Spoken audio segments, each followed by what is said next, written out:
नमस्कार। जैसा कि फ्रेंड्स आप सभी को विदित है कि ये कोर्सेज आपका जेवीएनएल यानी एनर्जी डिपार्टमेंट की जो अभी जस्ट वैकेंसी आने वाली है जूनियर अकाउंटेंट की, उसके रिगार्डिंग चलाया जा रहा है। तो ये कोर्स आपका फ्री ऑफ कॉस्ट है, जिसमें आपकी 22 क्लासेज कंप्लीट हो चुकी है।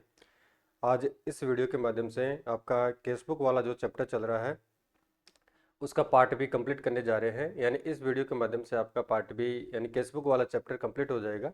तो पार्ट ए अगर किसी फ्रेंड्स को देखना है तो पार्ट ए को केसबुक का जो स्टार्टिंग चैप्टर है वहाँ से आप देख सकते हैं। ठीक है। और ये क्लास है, जैसा कि मैं प्रत्येक वीडियो में आपको बता रहा हूँ कि ये क्लास है आपको वामिका एकेडमी चैनल पर उपलब्ध है। और वहाँ पे एक प्लेलिस्ट बना रखी है, जेवेनल जूनियर अकाउंटेंट क्लासेज के नाम से है। सभी वीडियो आपको एक जगह मिलेंगे। और साथ में आपको टेलीग्राम चैनल का लिंक भी प्रत्येक वीडियो के डिस्क्रिप्शन में मैं पिन कर रहा हूँ, तो वहाँ से जाके आप प्रत्येक वीडियो के नीचे टेलीग्राम चैनल का लिंक दे रखा है, तो वहाँ से जाके टेलीग्राम चैनल को जरूर ज्वाइन करें, ताकि आपको जब जो भी वीडियोज़ है जिससे आपका चैप्टर कंप्लीट होता है तो जो भी पीडीएफ है, नोट्स है, तुरंत आपको मिल सके। ठीक है, तो स्टार्ट करते हैं। यानी लास्ट क्लास में आपका पार्ट ए में यानी 22 नंबर की जो क्लासेस थी उसमें केसबुक स्टार्ट कर चुके थे, जिसमें आपका यहाँ तक यानी फुटकर रोकड़ भाई भी उसमें देख चुके थे। लेकिन इस वीडियो के माध्यम से फुटकर रोकड़ भाई देखते हैं, फिर इसका न्यूमेरिकल एग्जाम्पल देखते हैं, और बाद में जो बैंक ट्रांजेक्शन के रिगार्डिंग जो एंट्रीज की जाती है किस प्रकार से की जाती है उसके बारे में बात करेंगे। और पेटी केस बुक की जो लेजर में पोस्टिंग की जाती है किस प्रकार से की जाती है उसके बारे में बात करेंगे।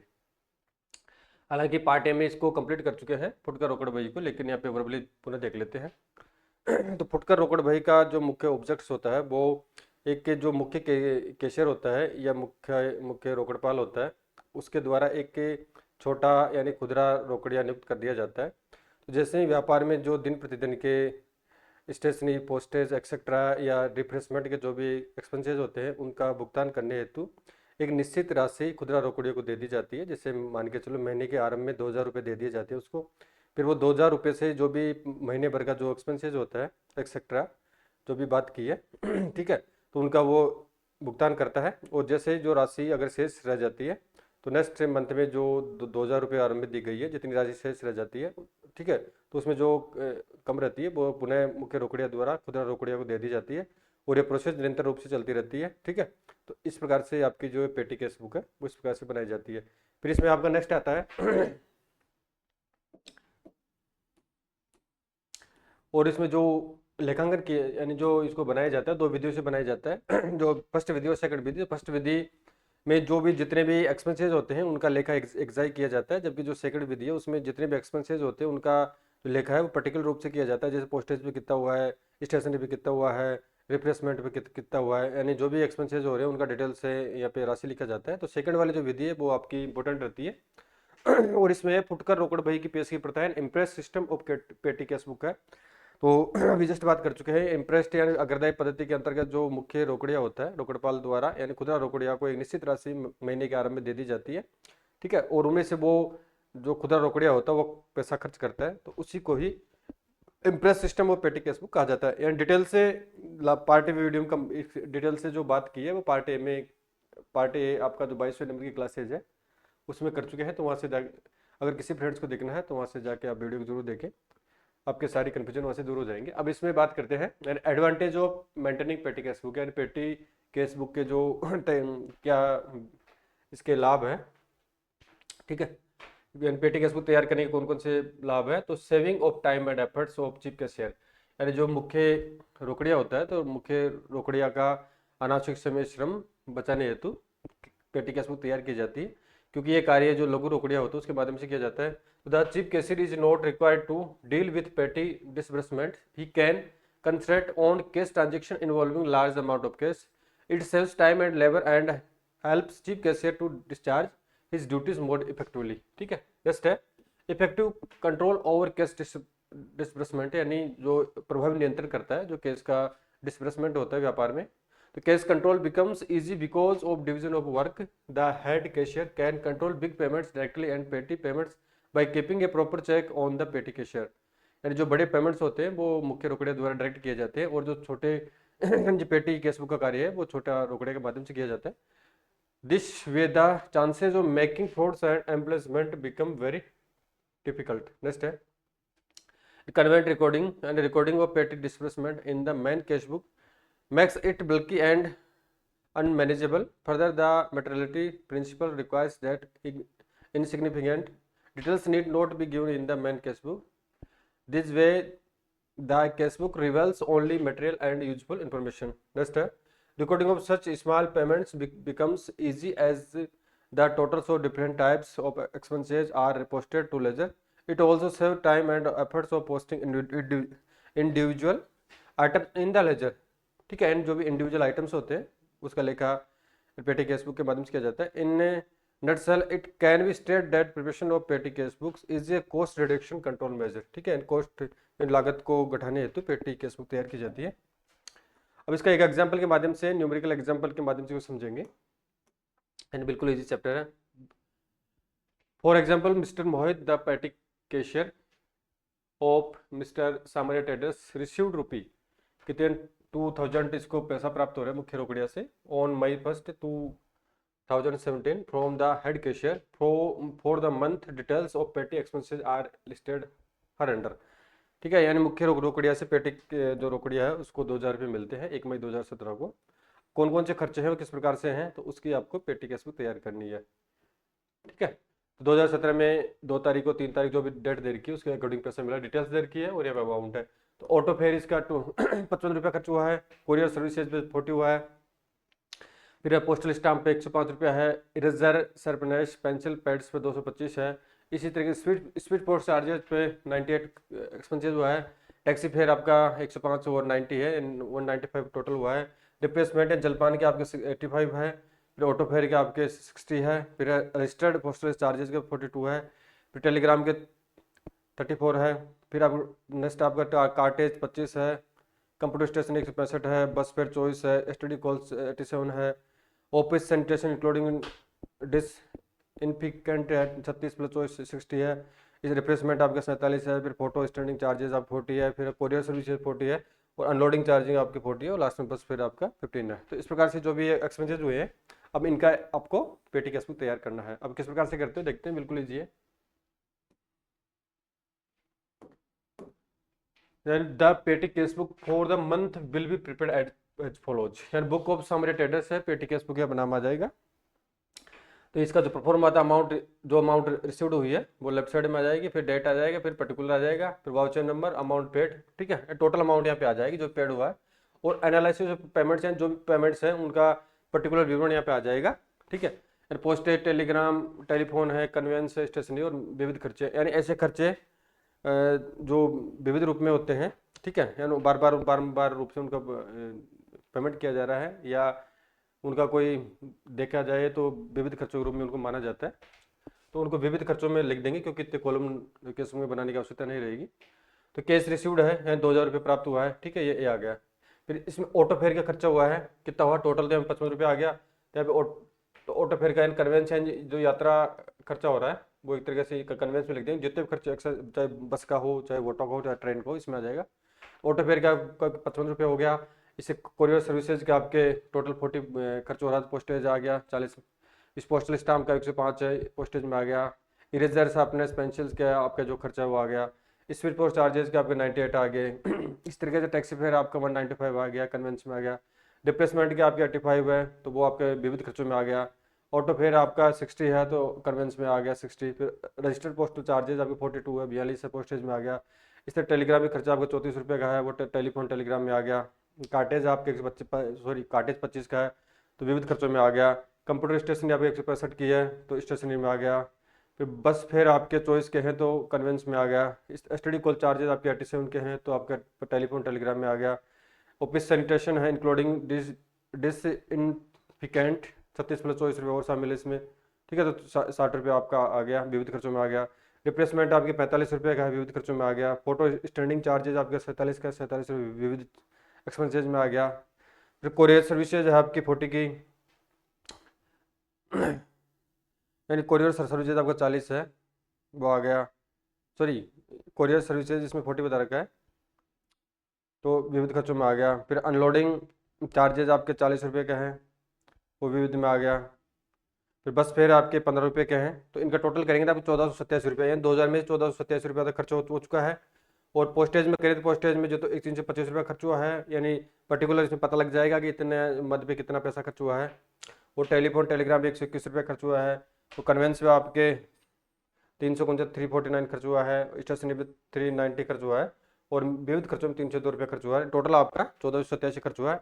और 2000 रुपये मुख्य कैशियर से पेटी के कैशियर को प्राप्त हुए थे। तो यहाँ पे 513 उसके बाद शेष रहेगी महीने के अंत में। तो बैलेंस सीडी हो जाएगा, बैलेंस बीडी करेंगे नेक्स्ट मंथ में 1 जून को 513 हो जाएगा। और बाकी पैसा कितना लेना है उसको, अगर 2000 रुपया प्रति माह दिया जाता है, 1487 कम पड़ रहे हैं, तो 1487 रुपये 1 जून को वो पुनः जो मुख्य कैशियर है वो लघु रोकड़िया को दे देगा। तो इस प्रकार से आपकी पेटी कैश बुक तैयार हो जाएगी। अब जब पेटी कैश बुक तैयार की है उसकी जनरल में एंट्री करनी है, यानी बुक्स ऑफ साम्राज्य ट्रेडर्स जनरल में इसका लेखा करना है।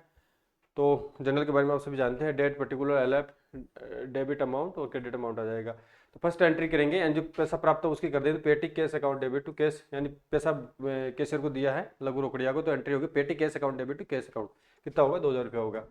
अब इसमें से जो एक्सपेंसेस जो है वो डेबिट हो जाएंगे।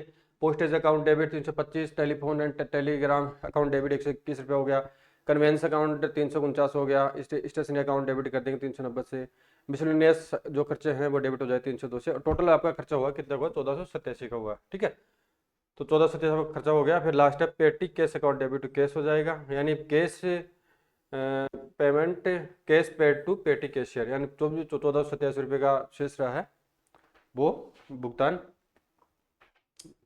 पेटी कैशियर द्वारा, यानी पेटी कैशियर को मुख्य कैशियर द्वारा कर दिया जाएगा। अब इसमें पेटी कैश अकाउंट लेजर में इसकी पोस्टिंग करेंगे। क्या करेंगे, यानी पेटी कैश अकाउंट बना रहे हैं तो कैश प्राप्त हुआ 2000 रुपये का, सन्ड्री रिसाइक वही बना रहे हैं, तो सब्सिडरी एज पर पेटी कैश बुक है 1487 आ जाएगा, और बैलेंस शीट 513 रह जाएगा। नेक्स्ट ईयर में बैलेंस वीडियो हो जाएगा और पुनः फिर 1487 1 जून को प्राप्त हो जाएंगे। तो इस प्रकार से प्रोसेस चलती रहेगी। नेक्स्ट बुक्स ऑफ साम्राज्य ट्रेडर्स पोस्टेज अकाउंट है, ये तो आप पेटी कैश बुक पेटी कैश अकाउंट हो गया। फिर पोस्टेज अकाउंट का अगर इसका खतौनी करेंगे तो पेटी कैश अकाउंट का एंट्री क्या हुआ था, यानी ऊपर एंट्री देखी थी अपन ने, यानी postage account debit telephone telegram account debit to petty cash account. ठीक है, 1487 रुपये का हुआ है। तो पेटी कैश का देखते हैं यहाँ पे, तो पोस्टेज अकाउंट को देख रहे हैं। पहले पोस्टेज अकाउंट में आपको 325 रुपया खर्च हुआ है। ठीक है, तो यहाँ पे जो आपका पेटी कैश अकाउंट यहाँ पे एंट्री में सीआर हुआ है, तो इसकी पोस्टिंग करेंगे तो जो रूल्स होता है पोस्टिंग के अकॉर्डिंग ये डेबिट हो जाएगा, विपरीत हो जाता है। तो इसी तरीके से आप टेलीफोन का हो जाएगा, टेलीफोन वहाँ पे आपका यानी पेटी कैश अकाउंट आपका सीआर हो रहा था तो यहाँ पे डेबिट हो जाएगा। वो कन्वेंस अकाउंट भी डेबिट होगा, सेम एप्लीकेबल होगा यहाँ पे। ठीक है, इस प्रकार से आपकी यहाँ पे खाता बही में खतौनी हो जाएगी।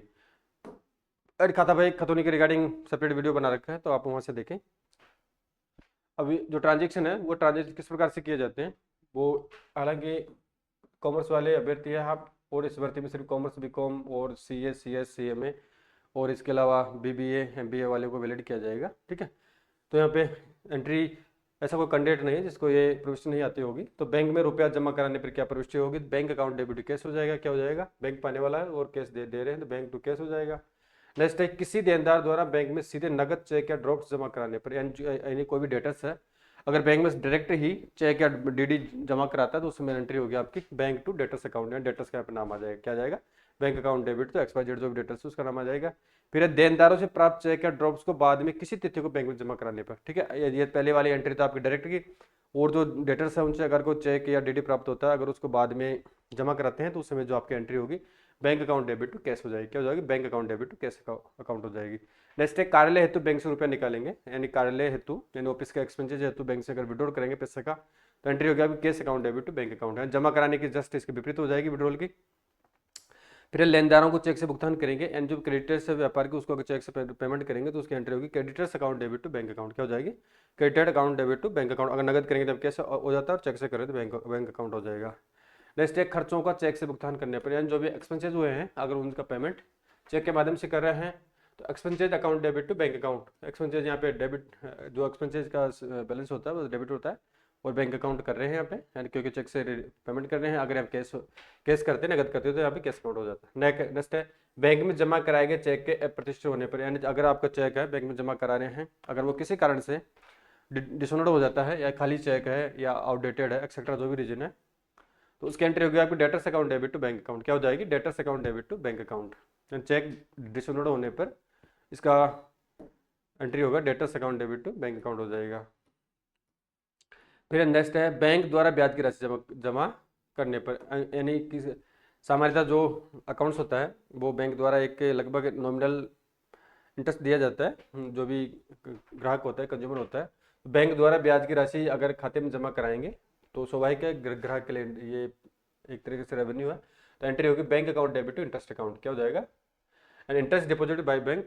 नेक्स्ट है बैंक द्वारा अधिविक्रय पर ब्याज लेने पर, अगर कोई व्यापारी बैंक से ओवरड्राफ्ट पर पैसा प्राप्त करता है, अब स्वाभाविक है ओडी पर बैंक ब्याज लेता है, ठीक है, तो उसमें ब्याज की जो एंट्री होगी, चुकाने की एंट्री होगी interest account debit to bank account. क्या हो जाएगा? Interest to bank account.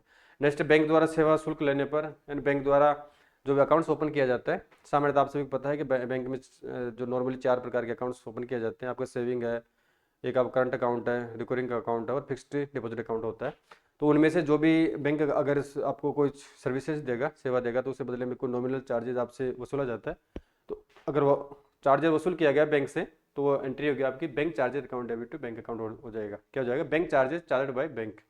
Next है ये निरीक्षण की बात कर रहे हैं यहाँ पे। नेक्स्ट है चालू खाते से स्थायी जमा खाते में राशि जमा कराने पर, यानी किसी व्यापारी का करंट अकाउंट है और उसमें फिक्स डिपॉजिट अकाउंट में राशि को ट्रांसफर करेंगे, जमा कराएंगे, तो एंट्री होगी वहाँ पे fix deposit account debit to bank account हो जाएगा। नेक्स्ट स्थायी जमा खाते की अवधि समाप्त होने पर ब्याज सहित राशि चालू खाते में जमा होने पर, यानी फिक्स डिपॉजिट अमाउंट में आपने पैसा जमा कराया है, जैसे मान के चलो 5 वर्ष का फिक्स डिपॉजिट अकाउंट है, एफडी आपकी, ब्याज अगर वो उसकी मैच्योरिटी कंप्लीट हो जाती है, फिर बाद में आपको मूलधन एंड प्रिंसिपल प्लस उसका जो उस पर जो भी आपको गेन ये क्या यानी इंटरेस्ट जो भी उसके ऊपर दिया गया है, दोनों राशि प्रिंसिपल पर इंटरेस्ट आपको यानी करंट अकाउंट में उसको ट्रांसफर करेंगे, जमा करेंगे, तो उसमें एंट्री होगी आपकी बैंक अकाउंट डेबिट। क्या हो जाएगा? Bank account debit to fix deposit account to interest account. Fix यानी जैसे आपने फिक्स डिपॉजिट 4,000 कराए हैं, उस पर 1,000 रुपये का ब्याज बन रहा है और टोटल आपको जो रेवेन्यू होगी, प्राप्ति होगी, वो 5,000 रुपये की हो जाएगी। ठीक है। नेक्स्ट है बैंक ऋण का भुगतान करने पर, अगर किसी व्यापारी द्वारा बैंक से अगर यानी ऋण लिया गया है, लोन लिया गया है, अब उसका रिपेमेंट करना आपको, रिपेमेंट करेंगे तो एंट्री हो गया bank loan account debit to bank account. क्या हो जाएगा? Bank loan account debit to bank account आपकी एंट्री हो जाएगी। तो इस प्रकार से आपका जो केस बुक वाला चैप्टर है वो कंप्लीट कर चुके हैं, यानी इसमें 2 वीडियो बने आपके, पार्ट ए और पार्ट बी में मैंने वीडियो बनाए हैं। ठीक है। तो पार्ट ए में पहले इसका बेसिक देखा था, फिर उसका मीनिंग देखा था, फिर आपकी केस बुक कितने प्रकार की होती है, यानी सिंगल, 2, 3 और अब पेटी केस बुक, फिर उनका प्रैक्टिकल और न्यूमेरिकल क्वेश्चन के साथ उनका सॉल्यूशन किया था, और लास्ट में पेटी केस बुक भी पार्ट ए में कंप्लीट कर चुके थे, लेकिन यहाँ पे ब्रीफ में पेटी केस बुक पुनः देखा है। और साथ में जो पेटी केस बुक होती है या लघु रोकड़ बही होती है, किस प्रकार से बनाई जाती है, प्रथम विधि और सेकंड विधि क्या होती है, उसके बारे में बात कर चुके हैं। और लास्ट में जो आपके ट्रांजेक्शन है बैंक के रिलेटेड या बैंक के रिगार्डिंग जो भी ट्रांजेक्शन किए जाते हैं तो किस प्रकार से किए जाते हैं, उनकी प्रविष्टि किस प्रकार से की जाती है, उसके बारे में बात कर चुके हैं। अगर किसी फ्रेंड्स को किसी प्रकार की क्वेरीज हो तो मुझे कमेंट करके जरूर बताएं। ठीक है। तो आपका ये केस बुक वाला चैप्टर कंप्लीट हो चुका है। अब नेक्स्ट वीडियो में नेक्स्ट चैप्टर की शुरुआत करेंगे। और जैसा कि फ्रेंड्स आप सभी इंतजार कर रहे हैं जेविनल जूनियर अकाउंटेंट भर्ती परीक्षा 2026 का, तो जल्दी ही आपको लास्ट अप्रैल या स्टार्ट मई में वैकेंसी देखने को मिल जाएगी। ठीक है।